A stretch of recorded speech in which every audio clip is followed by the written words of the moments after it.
So we're Ralph and Lahni DeAmicis with another planetary minute or 10 about astrological subjects. Take it away, Ralph. We're going to talk about other points in the horoscope that have significance beyond what's your sun sign and what's your moon sign and such. And it's funny because, astrology means the logic of the stars. And yet what we're normally talking about is, of course, the planets.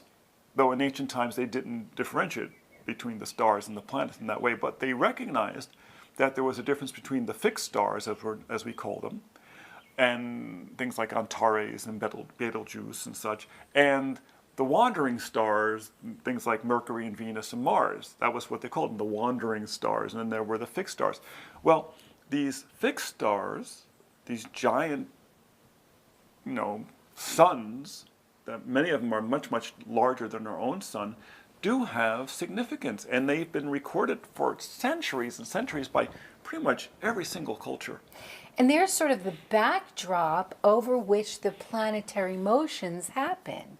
And their influence is very strongly felt as we get the energy from the planet through a filter that has received this energy from what is basically amounts to these big, radio telescopes or radio signal transmitters in the sky.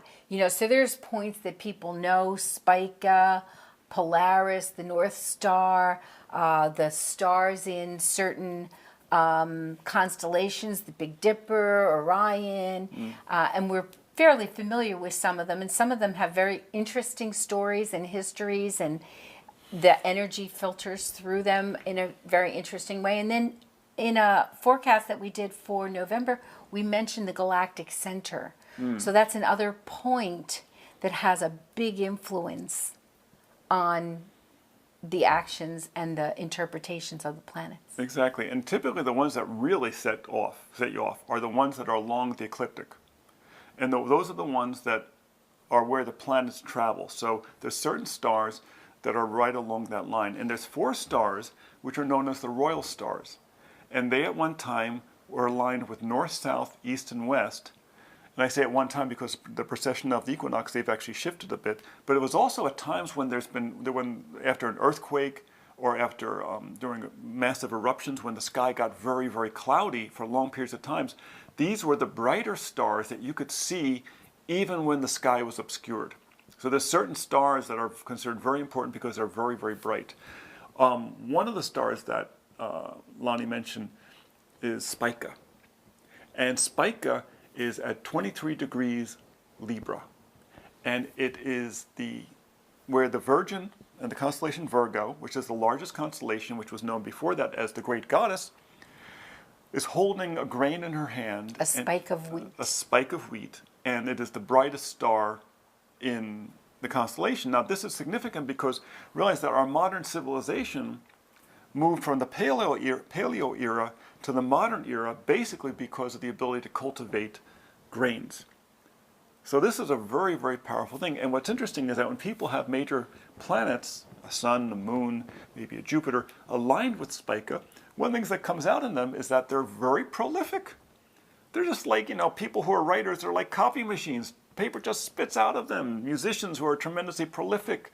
Spica was a big player in that case. And so it's interesting that when you have a forecast that's going on where something's lined up with Spica, you recognize that there's going to be a lot of energy generated there. Right, right. Some of these other fixed stars, these royal stars. Right. Antares is the classic. Antares is a red giant. It's so huge it would probably encompass a major portion of our solar system. It's a very aggressive star. And what the name means actually, Antares, means like ours. Ours is Mars. So in other words, it was a big red star, kind of aggressive like Mars. They always recognized that Mars had a lot of aggressive energy. How do you recognize this stuff? A warlike quality. Warlike quality. Well, the reason is that the shepherds, who were many of the original astrologers, would see how Mars affected their flocks. When Mars was in certain positions, the flocks would get rammy. It's not that surprising. And Antares is like that. That's at 8 degrees Sagittarius. And you find that many people who are very martial, are great generals, people who like being in the chaos of war, have planets at Antares. Exactly. And when that star is prominent in transiting charts as well, you find maybe that your temper is easier to ignite, or other people around you are a little bit more testy when that comes around in transits, because you see that it has that effect as a filter through the other transiting planets. Like, for instance, when Mars is transiting over Antares, or sometimes Uranus transiting over Antares, there tend to be a lot of outbreaks of violence in terms of military actions, but also random violence.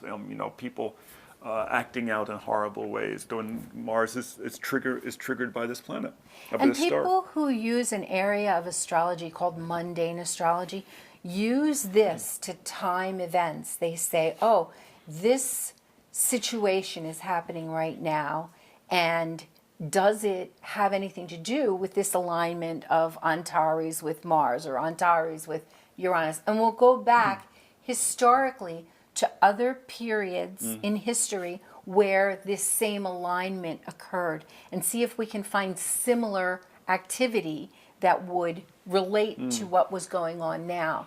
So it has to do with mundane events in the world. One of the classic stars, of course, is Regulus, which is the heart of the lion. Makes everybody smile. Right, exactly. And it actually does show up many times, either at the rising or connected to the sun or to the moon, of people who were great leaders. Or royals. Royals, exactly. So, and it's symbolic of the great heart, of great popularity, but also the great desire for popularity, the desire to be the center of attention. Exactly. I was going to say, if you have it prominently in your chart, either at the midheaven or the rising or conjunct your Venus or in another position that makes it really personally held for you, you really do need to be treated like royalty. I mean, that's just logical. It's a very creative position. Right now, it's about at 29 degrees Leo, 1 degree Virgo. It's right on that line, this discussion about where it is. Because remember, when you're talking about the position of the stars related to, there's two zodiacs after all. There's the sidereal zodiac, which is the stellar zodiac, and there's the tropical zodiac, which is the planetary zodiac, and they fit together like two wheels in the clock. And so when you're figuring that out, sometimes there's a little variation there in terms of where it is. But it's right at that transition line. We need to do an astrological minute or 10 about the difference between sidereal and tropical. That'll be something we'll look for soon. But meanwhile, go on the line and look that up. We've got the fourth star you wanted to talk about. We have Regulus, Antares, Spica. There's Fomalhaut as well, and there's which is another one of the four royal stars, and it tends to have great sense of nobility. But I think it's what's a really interesting star that we should talk about, because we're here in wine country, is Vindia Mitrix. And it's at, I think, 9 degrees Libra, as I call 9 or 10 degrees Libra. And it's the Grape Gatherer. Now, it's a woman, and she's gathering grapes. What's funny is you find it in the charts of many people who are involved in the wine business, but you also find it in people who have problems with drinking or drinking too much. It's the Grape Gatherer, so it's Big really surprise. not surprised. Vindia Mitrix, and you'll find little things like that. For instance, the star Hercules, I don't recall what the degree is of it, but it showed up in the stars, in the charts of famous racehorses. Which makes sense. I mean, a racehorse is a Herculean type of event. Now, what star were you think we want to talk about? Well, there's another star that came to my mind, but I don't think that's the one that we usually talk about either. But I thought Alfa Serpentis is an interesting star to talk about. It's in Scorpio, and it's close to 20 degrees, 21 degrees Scorpio. And it's irreverently called the poison star. Right. So if you have that star next to or in a position that supports a personal planet, you should look for toxins in your environment or exposure and, a time of life. If it's Mercury, it might be early in life, or Venus, in the home. If you have it in the 4th house, you might look for hidden toxins in the home, because when we see that position prominent in people's charts, we often don't ask them if they're allergic to something. We ask them what they're allergic to, and we give them a pen so they can write a big list. Yeah. So that's another interesting star for you to think about. And the final one we have to mention, we can't leave out, is Sirius, which is the That's brightest it. star in the sky. It's called the dog star. It's at 13 degrees Cancer currently. If that shows up in your chart, it shows a great connection to the divine. Which isn't that nice?